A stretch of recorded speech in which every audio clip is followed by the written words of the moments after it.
It was a beautiful morning. The school was full of students, and teachers were busy teaching their classes. Nothing seemed unusual. Until a 21-year-old former student walked through the doors. He wasn't there to see an old teacher. He wasn't there to attend a class. He walked straight to a bathroom on the third floor. Inside the stall, he opened his backpack. Then he pulled out his guns. He loaded them, put on his gear, and prepared himself for what he was about to do. Before leaving the bathroom, he took one final picture. A picture that he would post online. And then, he walked out of that bathroom. This is the story of Arthur Achleitner, and the massacre that followed. If you found this video informative, take a second to leave a comment below. It really helps the YouTube algorithm understand and recommend this content to more people who need to see it.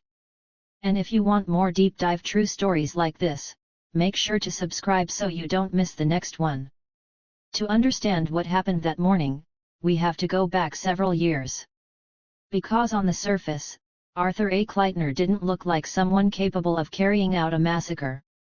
Arthur was born on June 23, 2003, in Hartberg, Austria, to an Austrian mother and an Armenian father. His parents eventually separated, and Arthur spent most of his childhood living with his mother.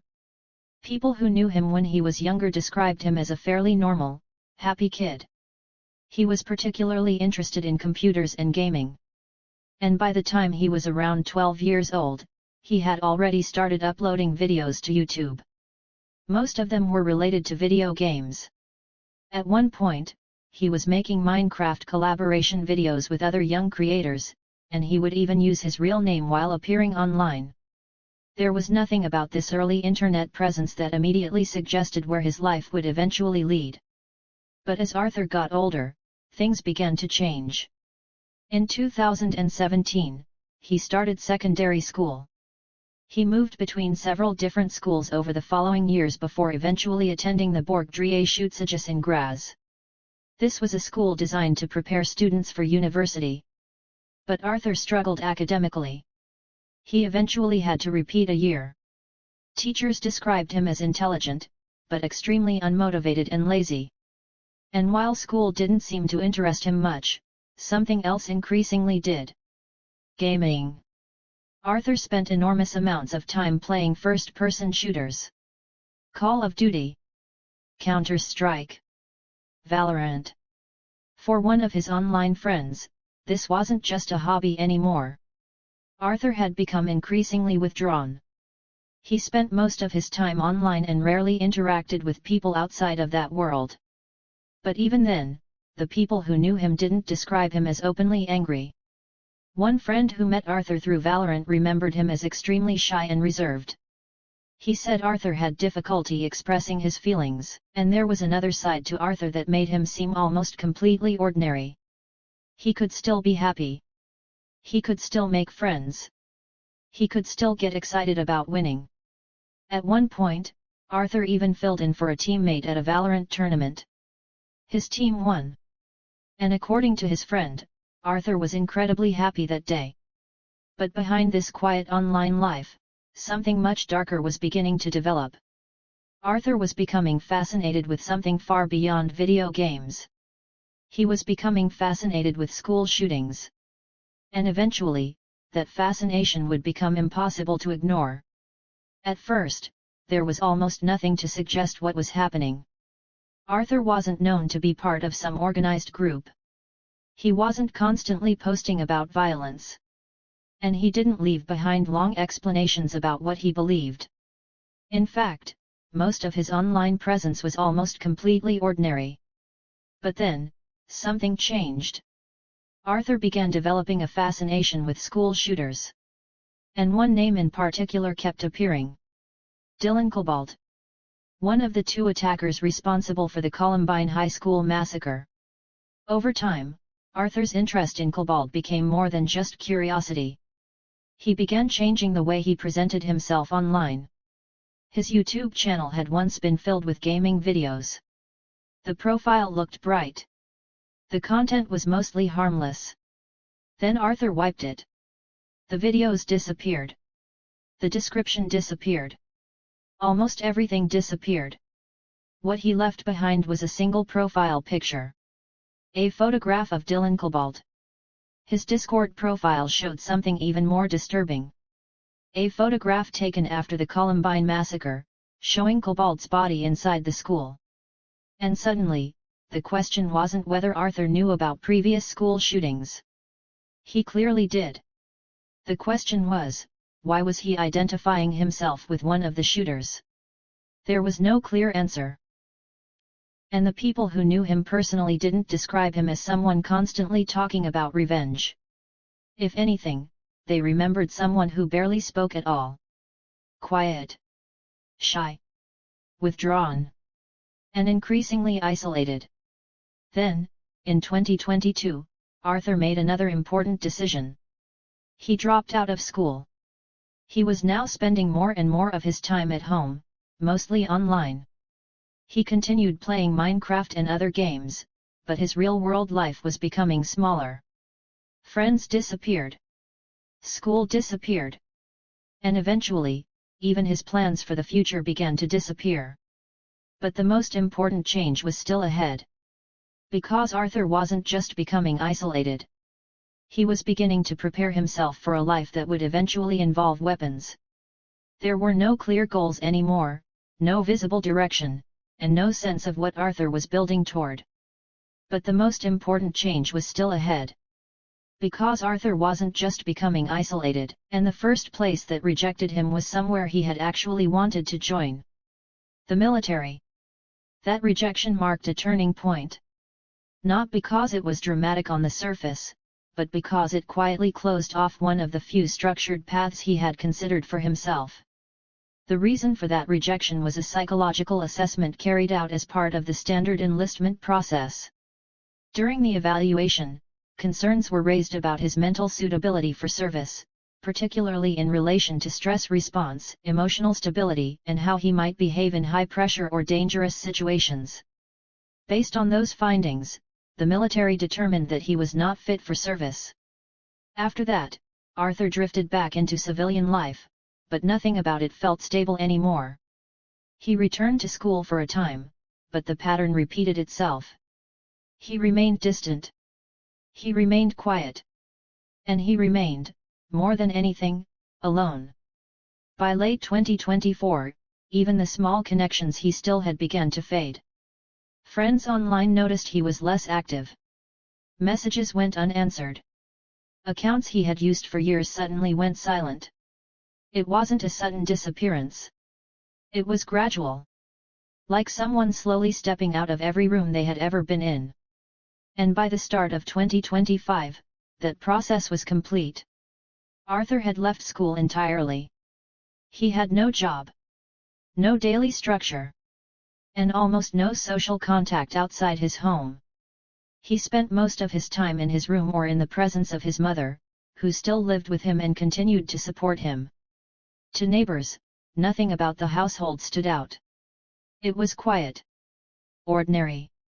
Unremarkable. Arthur himself was rarely seen for long conversations. He would pass by with headphones on, avoid eye contact, and keep moving. And yet, beneath that silence, something had clearly shifted. Because while his external life was shrinking, his focus was narrowing in a very specific direction. Weapons were no longer just an interest. They had become a central fixation. And that fixation was now moving from the digital world into reality. At the same time, another path appeared in his life. He was trying something else entirely. He was attempting to obtain legal access to firearms. And unlike before, he was no longer being filtered through a military system. He was being evaluated under civilian procedures. And this time, he passed the psychological evaluation. And passing that evaluation changed everything. But what investigators later established was that this version of events was only part of the story. In reality, Arthur had already been struggling long before he ever received permission to purchase firearms. Around the same time, he stopped attending school. Not gradually. Not with a formal transition. He simply disappeared from the system. No regular attendance. No consistent contact. No visible attempt to reintegrate. What followed was a rapid social collapse. Friends became distant contacts. Contacts became silence, and silence became isolation. Arthur spent more and more time alone, increasingly immersed in online spaces where his fascination with school shootings continued to grow. It was in this period of isolation that the pattern investigators would later identify began to solidify. The fascination. The repetition of violent imagery. The fixation on previous attackers. And the gradual detachment from real-world relationships.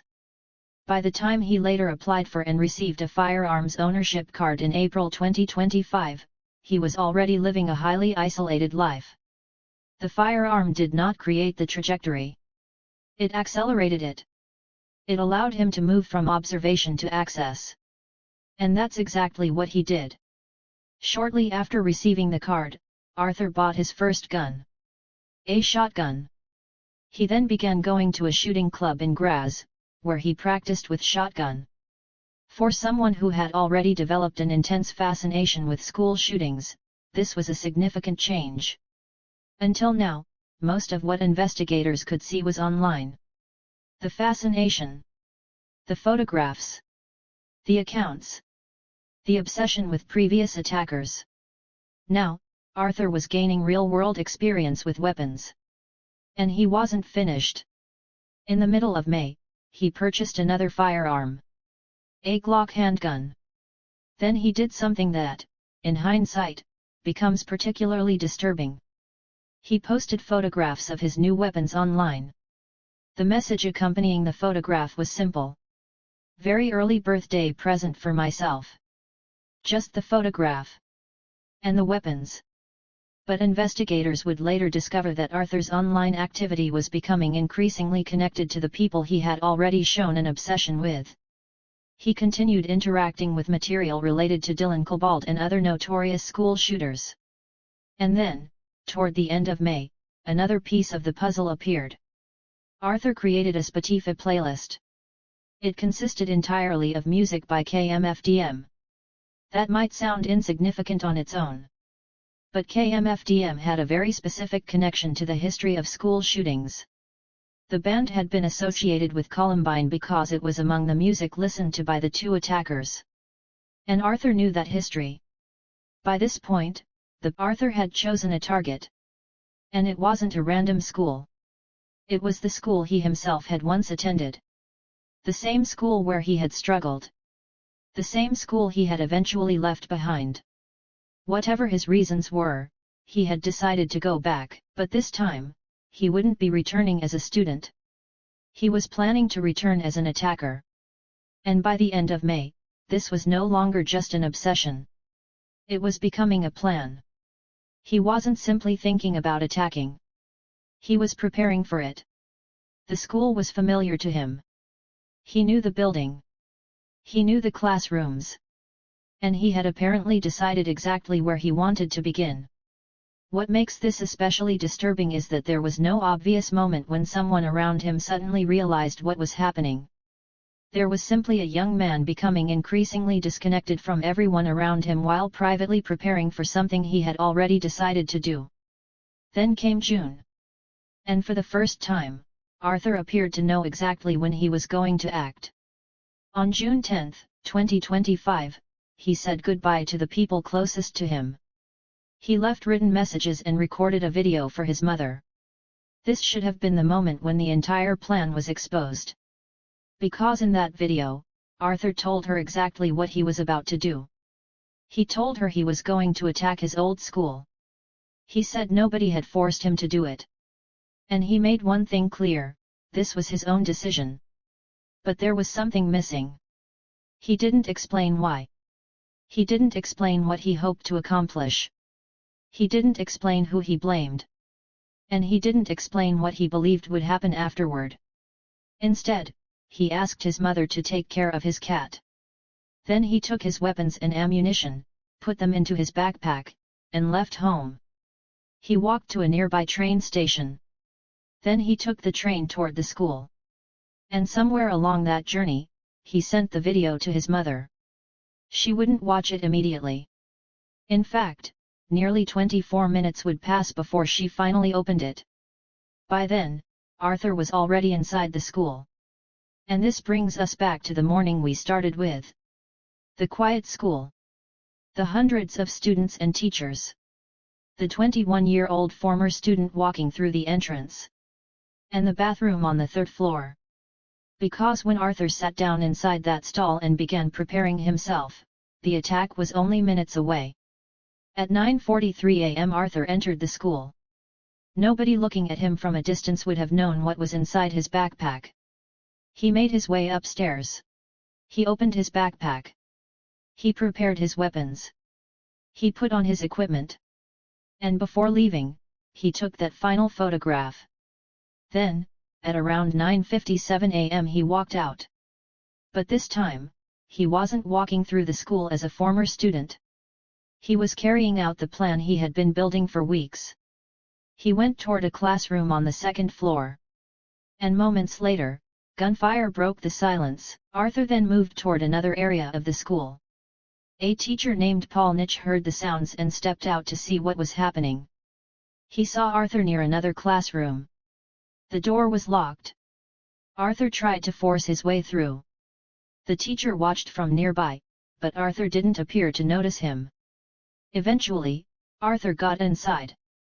And the attack continued. Meanwhile, hundreds of miles away from what was happening inside that building, Arthur's mother still hadn't watched the video he had sent her. Nearly 24 minutes had passed. Then she finally opened it. She watched her son explain what he was about to do. And immediately, she called the police. But the attack had already begun.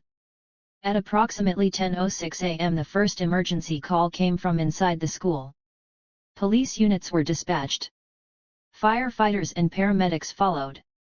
And within minutes, sirens were approaching the building. Arthur knew the police were coming. And at approximately 10:07 a.m. he returned to the bathroom where everything had started. He had entered that bathroom preparing for the attack. Now he was back there. And the attack ended there. The entire shooting had lasted roughly 7 minutes. By the time officers entered the school, they quickly discovered that the gunfire had stopped. Arthur was dead. And so were 9 other people. Students. Teachers. People who had simply arrived at school that morning expecting an ordinary day. Instead, their families were about to receive the worst news imaginable. But there was something else investigators were about to discover. Arthur had spent weeks preparing for this. He had chosen the school. He had acquired the weapons. He had studied previous attackers. He had left messages before leaving home. And yet, after everything investigators uncovered, they still couldn't answer the most important question. Why did he do it? And that mystery would become the most disturbing part of the entire case. The gunfire had stopped. But for the people outside the school, the nightmare was only beginning. Police entered the building. Students were evacuated within 20 minutes. Parents rushed toward the school, desperately trying to find out whether their children were safe. And inside, investigators began discovering the scale of what had happened. 9 people were confirmed dead in the immediate aftermath. Among them were students and teachers. Authorities did not immediately release all of their names, out of respect for the families and because formal identification was still underway in the hours following the attack. What was known, however, was devastating. They were children who had gone to school that morning expecting nothing more than another ordinary day. Teachers who had been doing their jobs. People who had no idea that their lives were about to end inside the place they thought was safe. Their names would soon be made public across Austria, once families had been notified and identifications were formally completed, but at that moment, inside the chaos, they were still being treated with privacy and care. And for their families, they were not names in a news report. They were sons, daughters, parents, friends, and classmates who would never walk through those school doors again. There were also early, unconfirmed reports suggesting that a 10th student may have been critically injured and later died in hospital. However, authorities did not immediately confirm this, and the final casualty count remained under official review in the days following the attack. The school itself would become a crime scene. Every classroom had to be searched. Every piece of evidence had to be documented. And investigators now had two jobs. First, they had to reconstruct exactly what Arthur had done. And second, they had to figure out why. Because Arthur was dead. There would be no interrogation. No trial. No opportunity for investigators to sit across from him and ask the questions that everyone else was asking. Why this school? Why these people? Why now? And perhaps most importantly, instead, they found fragments. A fascination with previous school shooters. References to Columbine. Images of Dylan Klebold. Weapons. Preparations. And messages written shortly before his death. But none of them provided a simple answer. There was no manifesto laying out a political cause. No clear ideological declaration. No single person he had identified as the reason for the attack. And that made the investigation even more complicated. Because the evidence showed that the attack had been planned. But evidence of planning is not the same thing as evidence of motive. Investigators knew what Arthur had done. They knew how he had prepared. They knew where he had gone. They knew when he had acted. They just didn't know why. And sometimes, that is the most terrifying answer of all. Because it means there may never be one. Just silence. And questions that will never be fully answered. If you found this incident important, take a moment to reflect on it. Share it to raise awareness about school safety, mental health, and the warning signs that are often missed. Comment your thoughts on this massacre.